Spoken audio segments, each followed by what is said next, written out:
Olá, irmãos. Hoje nós vamos ver o capítulo 30 do Grande Conflito. Esse capítulo se intitula O Inimigo. Depois que Adão e Eva pecaram, Deus, a Bíblia fala, que veio ao encontro deles, sabendo de tudo já, e veio promover a redenção. Gênesis 3,15 fala sobre essa vinda de Deus e essa profecia, essa aliança que Deus faria com eles, do descendente. Fala assim: porém inimizade entre você e a mulher, entre a sua descendência e o descendente dela.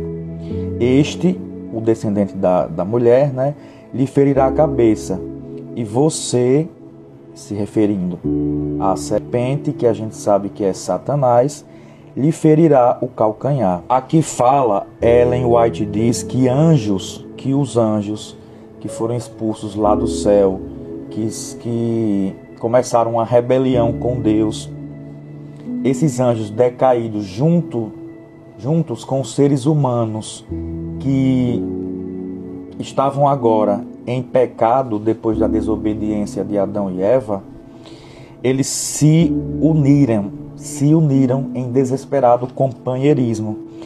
E se não fosse a interferência de Deus, Ellen White diz que Satanás e a humanidade teriam feito uma aliança forte contra o céu, e toda a família humana teria se colocado em oposição a Deus. Mas a gente vê que Deus interferiu, Deus promoveu o resgate, a salvação, e dentre tantos homens maus tinha aquele remanescente que a gente viu com Sete, Noé, Isaac, Jacó, Abraão, entre tantos outros. Quando Deus proferiu essa profecia de que colocaria inimizade entre Satanás e o descendente da mulher, que a gente sabe que é Cristo, Satanás viu que haveria uma resistência a ele, porque nem todo mundo seria mau, seria cúmplice, agente, seria cooperador de Satanás. Justamente haveria esse remanescente, e essa resistência contra ele a gente não pode ter, mesmo que a gente seja de Deus, a gente não pode naturalmente ter. Isso tem que vir dele, de Deus. Ellen White diz que a gente precisa da graça conversora e do poder renovador de Cristo. E Ellen White fala também que a face mais obscura do mal foi revelada quando Cristo veio a esse mundo, se tornou homem, humano, em carne, e foi rejeitado dessa rivalidade de Satanás contra o príncipe de Deus, o príncipe do exército de Deus, que é seu filho. Então a gente pode ver uma pureza perfeita no caráter de Jesus. E essa pureza, essa santidade, não se contaminando com as coisas do mundo,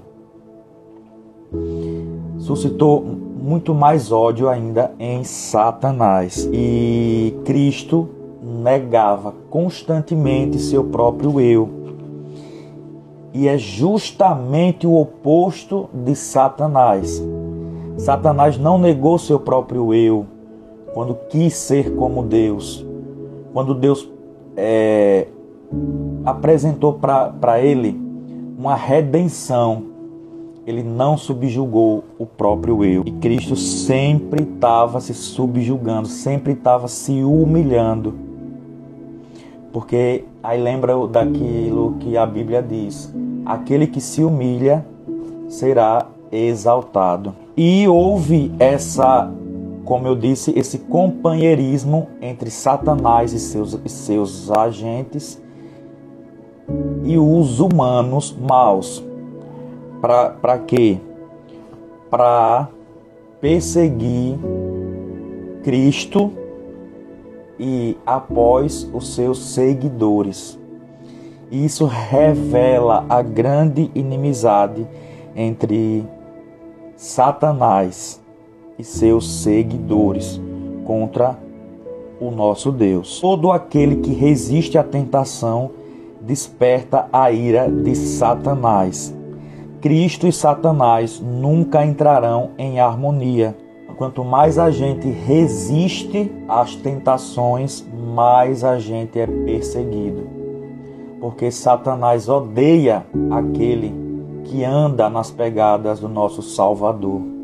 E 2 Timóteo 3,12 diz que todos os que desejam viver piedosamente em Cristo Jesus serão perseguidos, corroborando o que foi dito. O objetivo de Satanás sempre é atrair os seguidores de Cristo e afastá-los da lealdade de Cristo. Aí a gente vê o artifício que Satanás tem usado, que tem dado mais sucesso hoje, é a tecnologia, é o tempo, é o entretenimento que ele tem usado para nos afastar, para a gente não ter tempo para Deus. E, consequentemente, assim não estamos vivendo em lealdade com Deus. O Espírito que condenou Cristo à morte move os ímpios a destruir os seguidores de Jesus. Aquele mesmo espírito de Satanás, o espírito mau, é que move os ímpios a destruir os seguidores de Jesus. Ela fala que tudo isso foi prefigurado na primeira profecia, onde Deus disse que colocaria inimizade entre a serpente e a mulher, entre a sua descendência e o descendente dela. Aí ela faz um questionamento. Por que Satanás não encontra maior resistência? Reflita um pouco. Por que é que Satanás não encontra hoje maior resistência a ele? Ela responde assim: porque os soldados de Cristo têm tão pouca conexão real com ele. Voltando àquele assunto do tempo, que Satanás tem usado o tempo para nos entreter, para que a gente não se volte para Deus. E de tão acostumados com o mal mal se apresenta para eles e eles olham assim e não acham tão repugnante. Essa falta de conexão com Deus traz para a gente uma similaridade com aquele que não é Deus. Tornam-se cegas para o caráter do príncipe das trevas. Muitos não sabem que seu inimigo é um general poderoso que guerreia contra Cristo. Até mesmo ministros do Evangelho negligenciam as evidências da atuação de Satanás. Parecem até ignorar o fato de que ele existe. Muitos ministros do Evangelho hoje vivem como se Satanás não existisse. Isso é coisa do mundo, isso sempre existiu. Mas é como Ellen White diz, tornam-se cegos para o caráter do príncipe das trevas. E ela fala assim: esse inimigo alerta introduz sua presença em cada lar, cada rua, nas igrejas, nos congressos nacionais, nos tribunais de justiça. Satanás, é um inimigo que está sempre alerta,